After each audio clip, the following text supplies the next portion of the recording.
President Donald Trump has publicly rebuked Attorney General Jeff Sessions, expressing regret for appointing him to the post and disparaging him as beleaguered and very weak.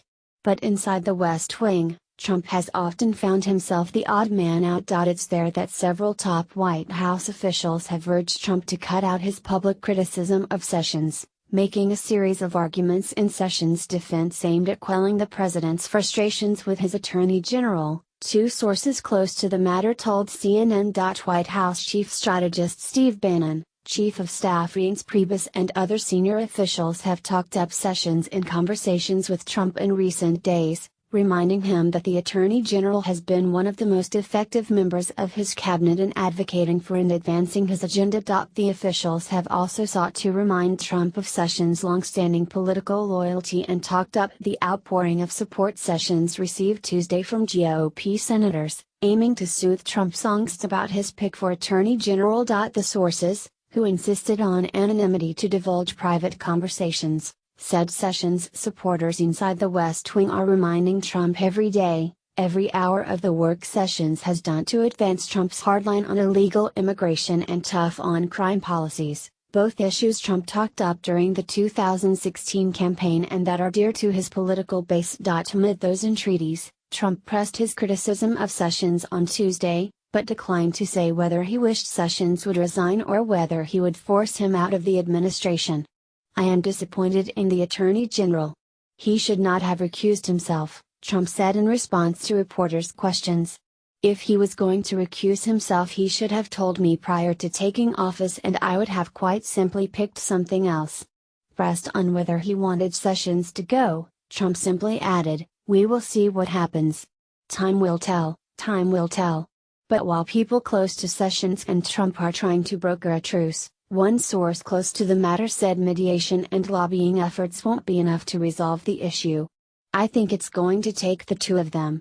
I don't think any amount of individuals whispering in either guy's ear is going to solve it.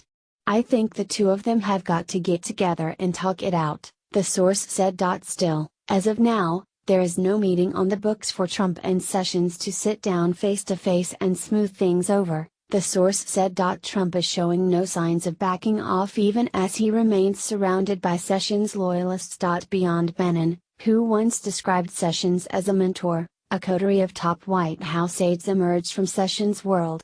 Stephen Miller, the president's senior policy advisor and chief speechwriter, previously served as Sessions' communications director while White House Deputy Chief of Staff Rick Dearborn was Sessions' longtime chief of staff. But Trump's refashioned communications department is making no effort to downplay Trump's frustrations. Sarah Huckabee Sanders, who on Friday was elevated to the press secretary role, said Tuesday morning she doesn't believe Trump's frustration with Sessions will dissipate, while newly minted communications director Anthony Scaramucci conceded that Trump probably does want to see Sessions exit the administration. The talk of pushing Sessions out of the administration has rankled Republicans across Washington, from the White House to Capitol Hill, where leading Republican lawmakers rallied around the embattled Attorney General, expressing confidence in his efforts and support for his decision to recuse himself from the Russia investigation. Breitbart News, a pro-Trump media outlet that is rarely out of lockstep with the president, on Tuesday sided with Sessions, blaring this headline on their homepage: "Trump versus Trump, POTUS endangers immigration agenda because Sessions followed his lead on Hillary crimes." Former House Speaker Newt Gingrich, a Trump ally who is close to several top White House officials, said Trump ought to quit attacking Sessions publicly. But he added he believes Trump's criticism was prompted by a sense that he is drifting toward a real war. Gingrich likened Trump's moves to publicly rebuke Sessions to his decision to bring on Scaramucci and surround himself with other brash loyalists who are prepared to fight. "He is clearing the decks and saying, 'These people want to destroy me,'" said Gingrich, who recently published a book titled Understanding Trump. "That's where the recusal thing really gets to Trump." Gingrich remains skeptical that aides' efforts to reason Trump away from his anger at Sessions will be effective. "They'll have an impact, but Trump is a very independent person," Gingrich said. "And nobody has a decisive impact on Trump.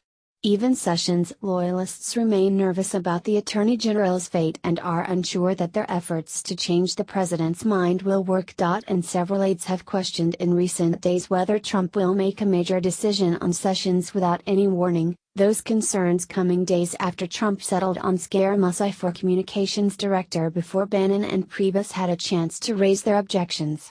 "He's upset by this Russia stuff," a source close to the Trump-Sessions feud said. "What does that lead to? I don't know.